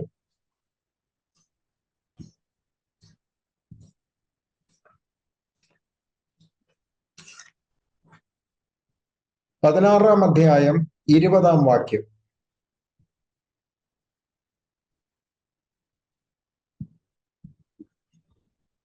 അവർ പുറപ്പെട്ട് എല്ലായിടത്തും പ്രസംഗിച്ചു. കർത്താവ് അവരോടുകൂടെ പ്രവർത്തിച്ചും അവരാൽ നടന്ന അടയാളങ്ങളാൽ വചനത്തെ ഉറപ്പിച്ചും പോന്നു. ഇന്ന് നടക്കേണ്ട ഒരു കാര്യമാണിത്. എവിടെയെല്ലാം അയക്കപ്പെടുന്നുവോ, എവിടെയെല്ലാം കടന്നു ചെന്ന് ക്രിസ്തുവിനെ പ്രസംഗിക്കുന്നുവോ, ദൈവം ചെയ്യുന്നത് എന്താണ്?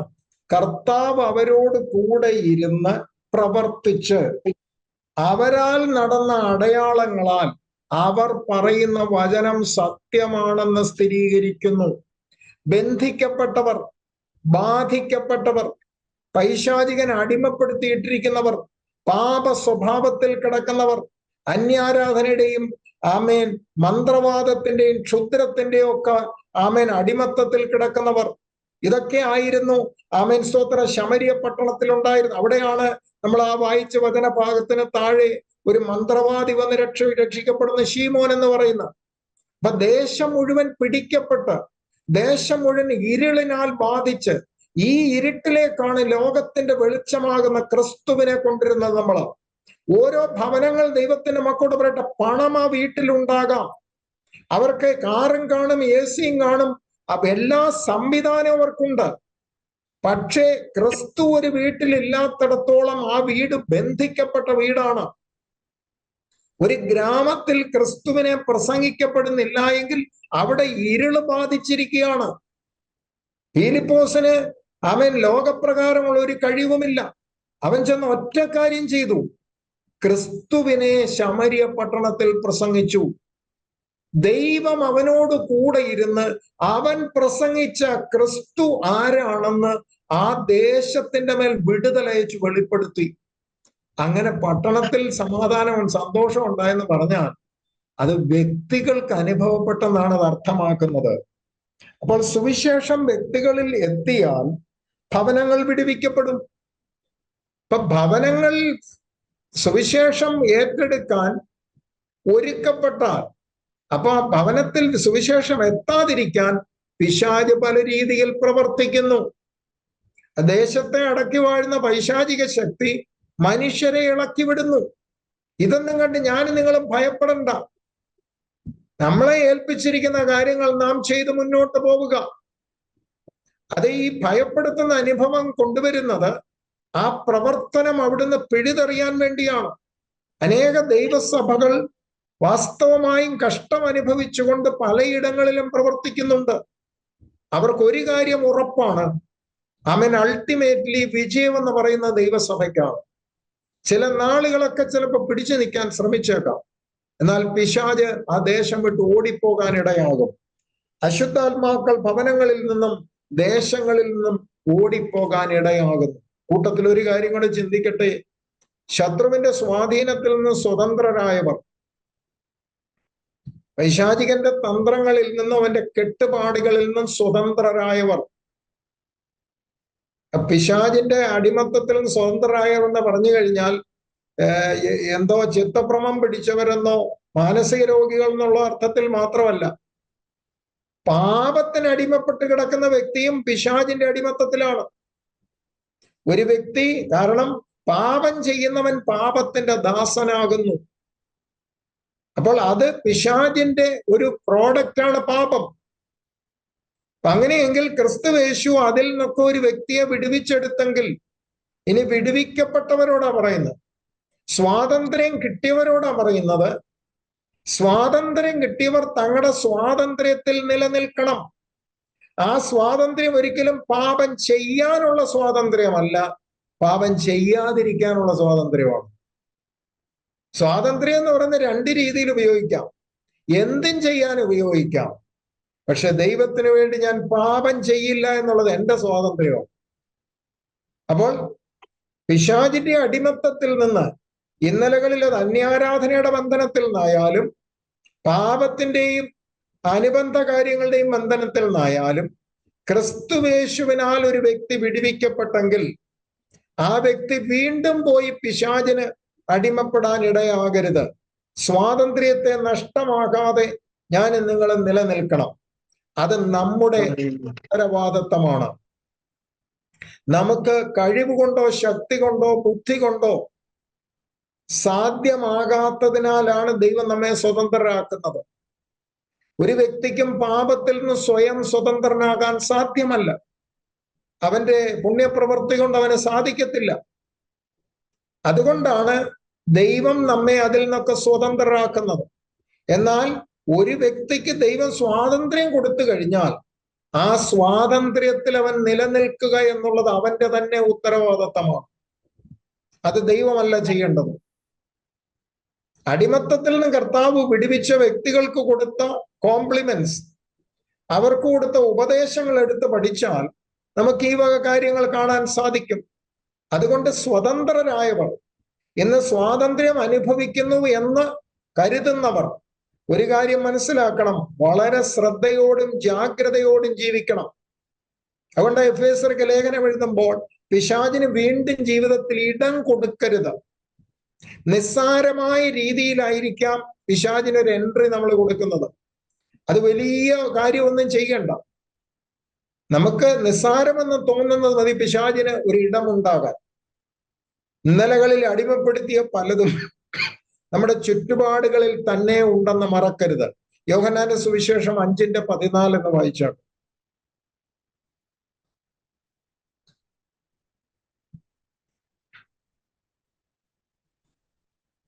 അനന്തരം യേശു അവനെ ദേവാലയത്തിൽ വെച്ച് കണ്ട് അവനോട്, നോക്കൂ, നിനക്ക് സൗഖ്യമായല്ലോ, അധികം തിന്മയായത് ഭവിക്കാതിരിപ്പാൻ ഇനി പാപം ചെയ്യരുത് എന്ന് പറഞ്ഞു.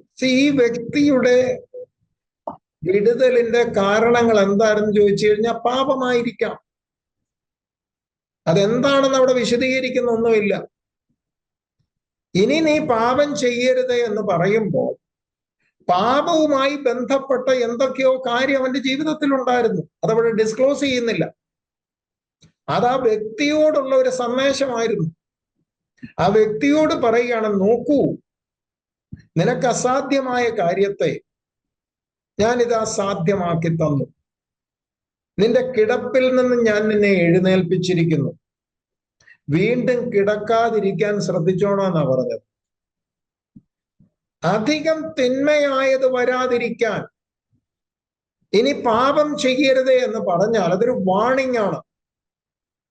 അപ്പോൾ എവിടെ തന്നെ ഉണ്ട് ആ സംഭവങ്ങളൊക്കെ? ആ ചുറ്റുവട്ടത്തൊക്കെ തന്നെ ഉണ്ട്. എന്തിൽ നിന്നൊക്കെ നാം വിടുവിക്കപ്പെട്ടുവോ അതിന്റെ ബന്ധനങ്ങൾ ആ ഏരിയയിലൊക്കെ തന്നെ ഉണ്ട്. വണ്ടി കയറിയൊന്നും പോകണ്ട, ഫ്ലൈറ്റ് കയറി വേറൊരു രാജ്യത്തും പോകണ്ട, അവിടൊക്കെ തന്നെ അലയടിക്കുന്നുണ്ട്. അതുകൊണ്ടാണ് ജാഗ്രതയോടെ സൂക്ഷ്മതയോടെ വിശ്വാസ ജീവിതത്തിൽ സ്വാതന്ത്ര്യം കിട്ടിയവർ തങ്ങളുടെ സ്വാതന്ത്ര്യത്തിൽ നിലനിൽക്കണം. അത് ജഡത്തിന് അവസരമാകരുത്, തിന്മയ്ക്കത് കൂട്ടാളിയായി തീരരുത്. അപ്പോൾ ആ വ്യക്തിയോട് പറയുകയാണ്, സമാധാനത്തോടെ സ്വസ്ഥതയോടെ ഇപ്പോൾ നിനക്ക് ലഭിച്ചിരിക്കുന്ന വിടുതൽ നിന്നിൽ നിലനിൽക്കേണ്ടതിന്, അതിന്റെ നന്മയും ഐശ്വര്യവും ആസ്വദിക്കേണ്ടതിന്, ഞാൻ നിനക്ക് തന്ന സൗഖ്യം നിന്നിൽ നിലനിൽക്കേണ്ടതിന് ഇനി നീ പാപം ചെയ്തേക്കരുത് എന്ന് പറഞ്ഞാൽ എബൌട്ട് ടേൺ അടിച്ചോണോ എന്നാ പറഞ്ഞു വരുന്നതിന്റെ അർത്ഥം. അത് അവന് കൊടുക്കുന്ന ഒരു ഉപദേശമാണ്. 2 യോഹന്നാന്റെ സുവിശേഷം 8:11 വായിച്ചാട്ടെ.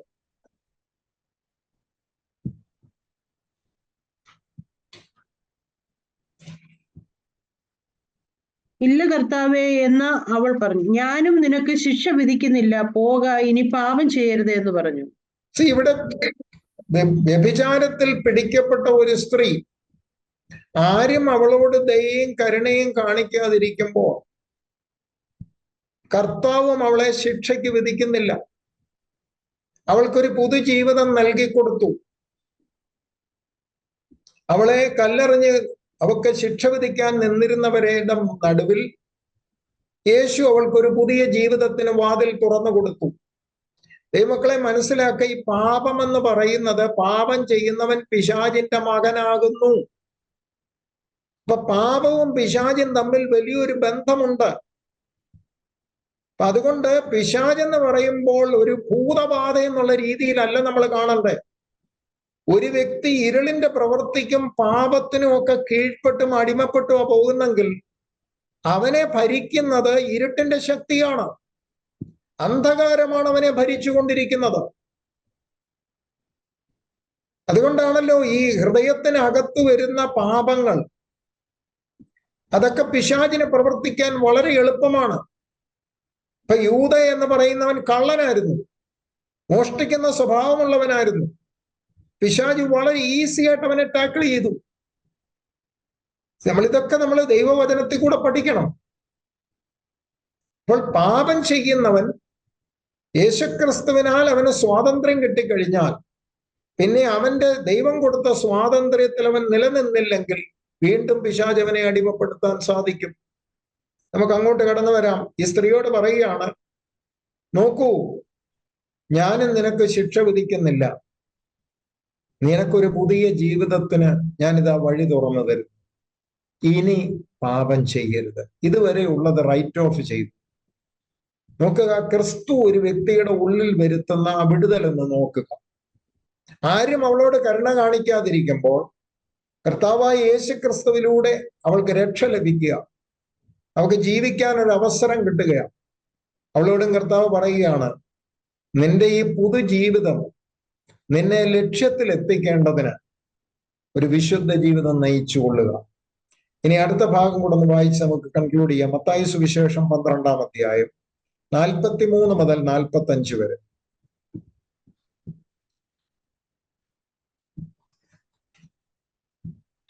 മത്തായി സുവിശേഷം 12-ാം അധ്യായം 43 മുതൽ 45 വരെ. അശുദ്ധാത്മാവ് ഒരു മനുഷ്യനെ വിട്ട് പുറപ്പെട്ട ശേഷം നീരില്ലാത്ത സ്ഥലങ്ങളിൽ കൂടി തണുപ്പ് അന്വേഷിച്ചുകൊണ്ട് സഞ്ചരിക്കുന്നു, കണ്ടെത്തുന്നില്ലാതാനും. ഞാൻ പുറപ്പെട്ടു പോന്ന എന്റെ വീട്ടിലേക്ക് മടങ്ങി ചെല്ലും എന്ന് അവൻ പറയുന്നു. ഉടനെ വന്ന് അത് ഒഴിഞ്ഞതും അടിച്ചുവാരി അലങ്കരിച്ചതുമായി കാണുന്നു. പിന്നെ അവൻ പുറപ്പെട്ട് തന്നിലും ദുഷ്ടതയേറിയ വേറെ 7 ആത്മാക്കളെ കൂട്ടിക്കൊണ്ടുവരുന്നു. അവരും അവിടെ കയറി പാർക്കുന്നു. ആ മനുഷ്യന്റെ പിന്നത്തെ സ്ഥിതി മുമ്പിലത്തേതിലും വല്ലാതെയാകും. ഈ ദുഷ്ടതലമുറയ്ക്കും അങ്ങനെ ഭവിക്കും. ദൈവത്തിന്റെ മക്കളെ, വളരെ ശ്രദ്ധിക്കേണ്ട ഒരു വചനഭാഗമാണ് കർത്താവ് ഇവിടെ പറയുന്നത്. ഒരു മനുഷ്യനെ അശുദ്ധാത്മാവ് വിട്ടുപോയാൽ, വീണ്ടും ഓർപ്പിക്കട്ടെ, ഈ അശുദ്ധാത്മാവെന്ന് പറയുന്നവൻ, അവൻ സ്തോത്രം, അശുദ്ധി പ്രവർത്തിക്കുന്ന ആത്മാവാണ്.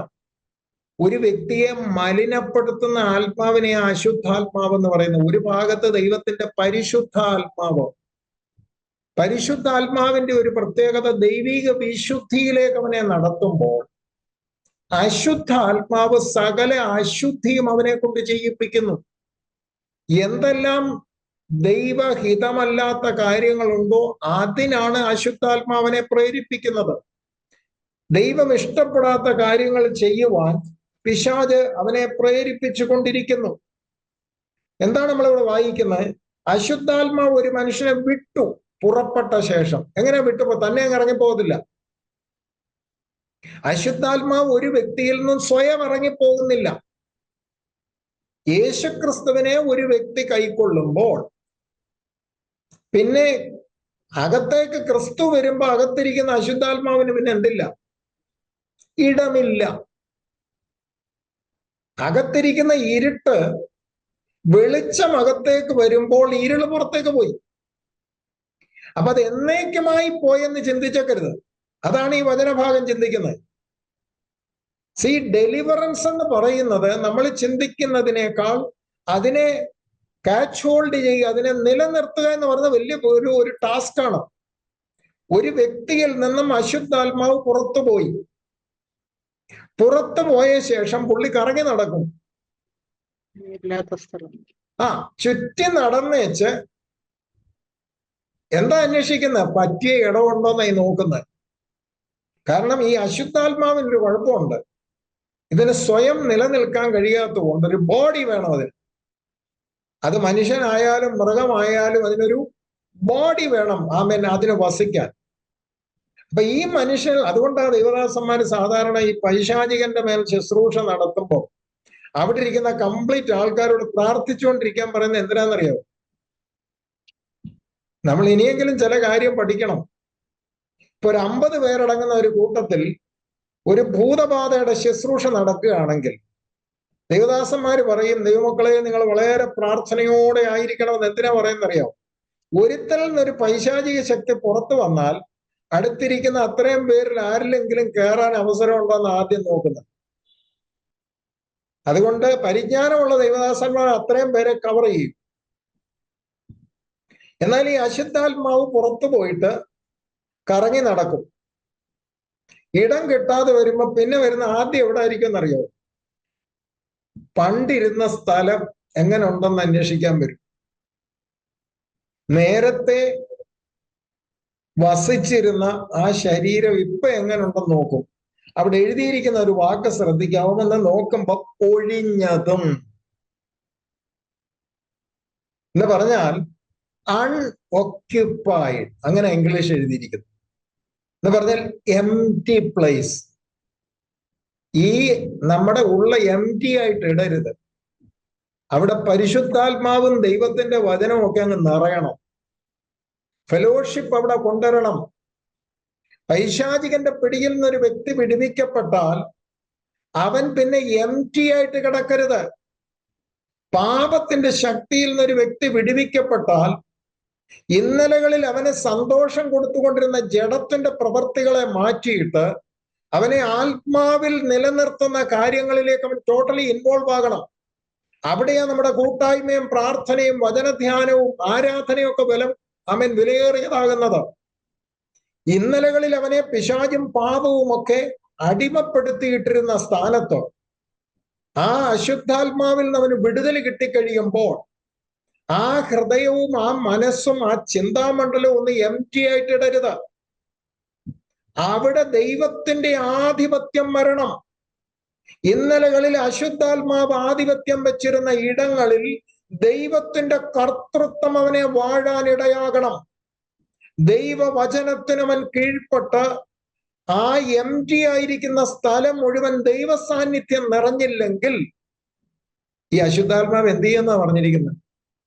തന്നേക്കാൾ ശക്തരായ 7 പേരെയും കൂടെ കൂട്ടി 7+1, പിന്നെ വരുന്നത് എത്ര പേരായിരിക്കും? 8 പേരായിരിക്കും വരുന്നത്. ഇതൊക്കെ നമ്മൾ ദൈവവചനത്തിൽ പഠിക്കേണ്ട ചില സത്യങ്ങളാണ്. ഒരു ഡെലിവറൻസ് ഒരു വ്യക്തിക്ക് കിട്ടിയിട്ടുണ്ടെങ്കിൽ, പിശാചിന്റെ പിടിയിൽ നിന്നൊരു വ്യക്തി വിടുവിക്കപ്പെട്ടിട്ടുണ്ടെങ്കിൽ, ആ വിടുതൽ അവന്റെ ജീവിതത്തിൽ നിലനിർത്തി മുന്നോട്ട് കൊണ്ടുപോകണം. ഇല്ലെങ്കിൽ പിശാച് വരുന്നത്, ഞാൻ പിശാചിന്റെ കാര്യം പറഞ്ഞ് പേടിപ്പിക്കുകയല്ല, നമ്മുടെ ജീവിതത്തിൽ പിശാചിന് ഇടമുണ്ടാകരുത്. അതാണ് വചനത്തിന്റെ പ്രത്യേകത. ഇന്നലകളിൽ ആധിപത്യമെടുത്ത ജീവിതങ്ങളിൽ പിശാചിന് ഒരിക്കലും പ്രവർത്തിക്കാൻ കഴിയാത്ത രീതിയിൽ നാം ആ ഫെലോഷിപ്പുമായി അങ്ങ് ചേരണം. ദൈവിക കൂട്ടായ്മയിലും ആ ദൈവവചനത്തിലും നാം ബലപ്പെട്ട് കഴിയുമ്പോൾ പിന്നെ അവിടെ എംപ്റ്റി ഇല്ല. ഈ അശുദ്ധാത്മാവ് നോക്കുമ്പോ ഇവിടെ എന്താ സംഭവിച്ചത്? വീട് ഇപ്പോഴും ഒഴിഞ്ഞു കിടക്കുക. അവിടെ കയറി പാർക്കാൻ ഇഷ്ടം പോലെ സ്ഥലമുണ്ട്. പുള്ളി നോക്കുമ്പം ഒരാൾക്ക് വേണ്ടി മാത്രമല്ല, അടിച്ച് വൃത്തിയാക്കി ഇട്ടിരിക്കുക. 7 പേരെ കൂടെ കൂട്ടിക്കൊണ്ടുവന്ന്. അതല്ലേ ഒരു വ്യക്തി കർത്താവിനെ അറിഞ്ഞിട്ട്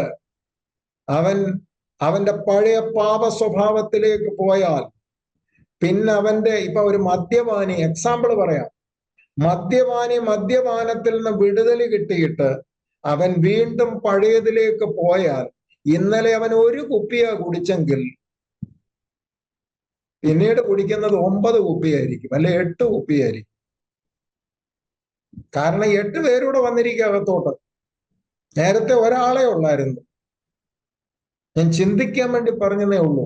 ആ വ്യക്തിയുടെ സ്ഥിതി മഹാമോശമായിരിക്കും. അപ്പോൾ പിശാച് വളരെ കണ്ണിങ് ആണ്, ഡേഞ്ചറസ് ആളാണ്. അത് പേടിപ്പിക്കാൻ വേണ്ടിയല്ല, അവന് നമ്മുടെ മേൽ കർത്തൃത്വം ഉണ്ടാകരുത്.